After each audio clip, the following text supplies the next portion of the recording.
안녕하세요. 에브리데이 크리스천을 찾아뵙게 된 박정원 목사입니다.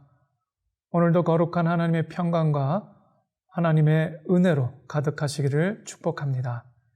함께 나누실 찬송가는요, 90장입니다. 주 예수 내가 알기 전.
함께 나누실 은혜의 말씀은요, 잠언 4장 5절부터 9절까지 말씀인데요.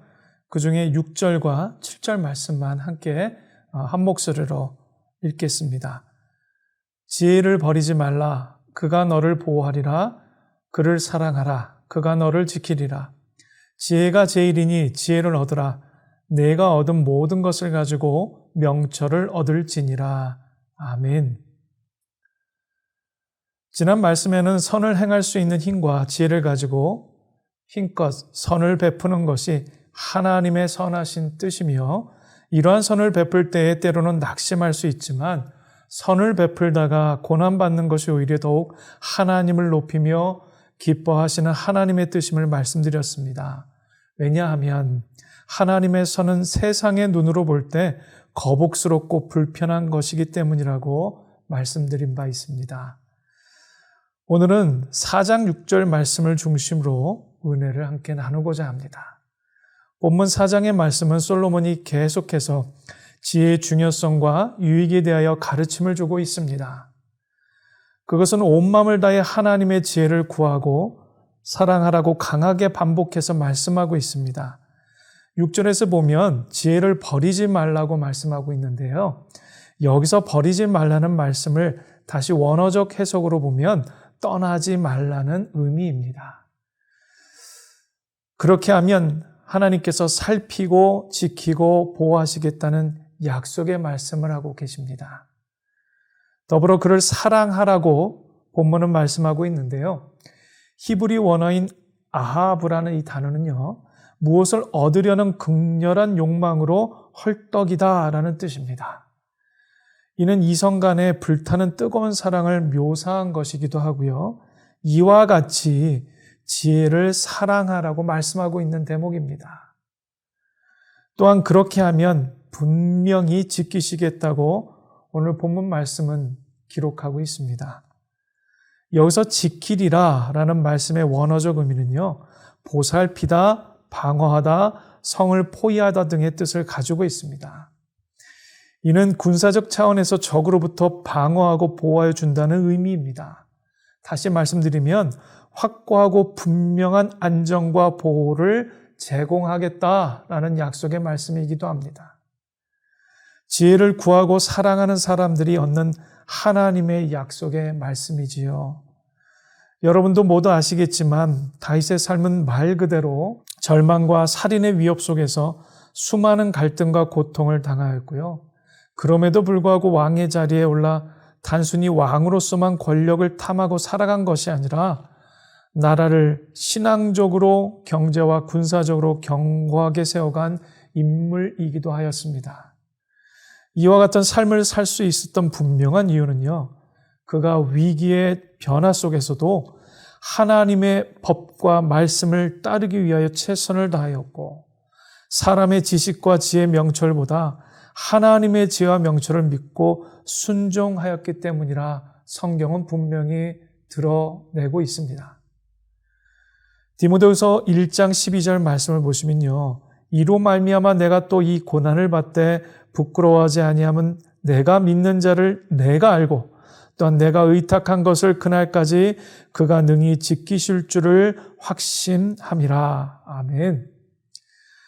저와 여러분 모두 마지막 날까지 어떤 환경과 상황 속에서도 주님을 부인하지 않으며 그분의 말씀과 하나님의 방법과 길을 따라 걸어가시는 모두가 되시기를 축복합니다.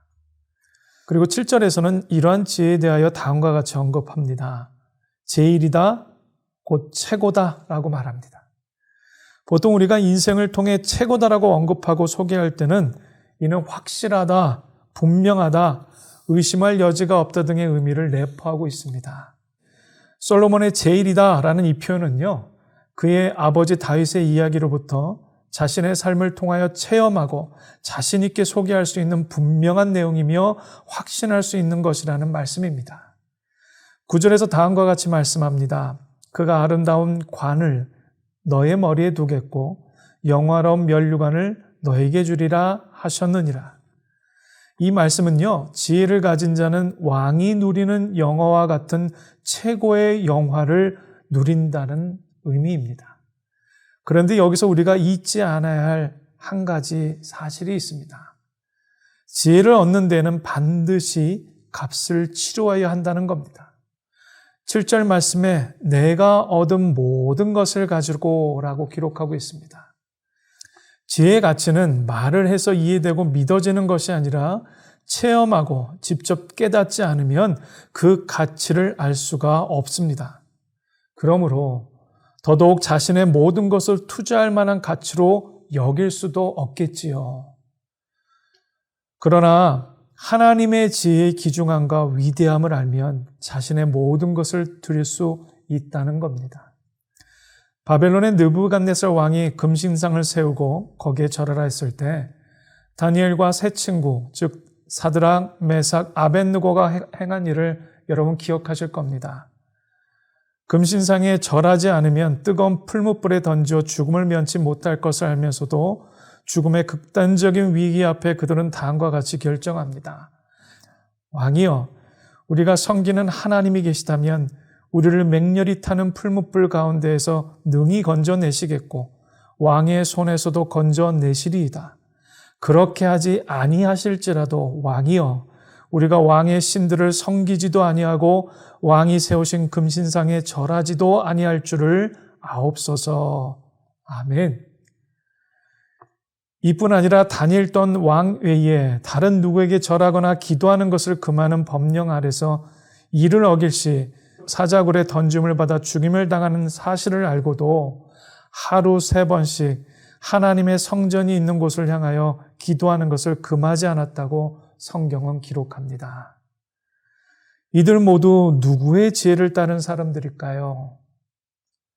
사람의 지혜를 따랐다면 이런 위기와 죽음 앞에 결탄코 서는 일은 없을 겁니다. 오히려 좋은 자리와 건세와 권력을 가지고 온갖 부귀와 호사스러운 삶을 영위할 수 있었습니다.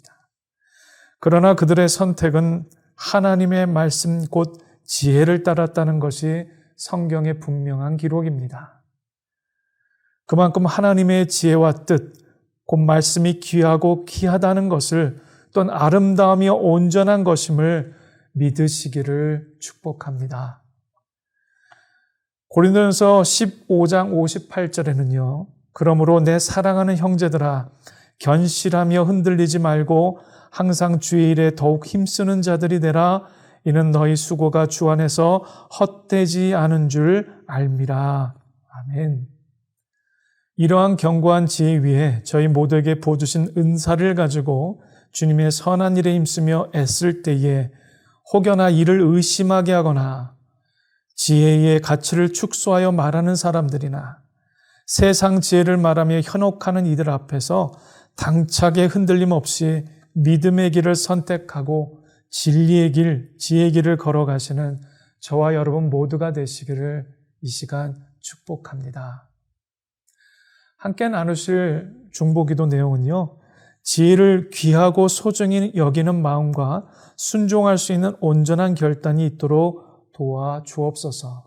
두 번째는요, 지혜를 통하여 자신의 유익을 구하지 아니하고 주의 나라와 이웃의 유익을 구할 수 있도록 우리의 마음을 인도하여 주옵소서. 함께 이렇게 기도하시며 오늘 하루도 승리하시기를 축복합니다. 기도하시겠습니다.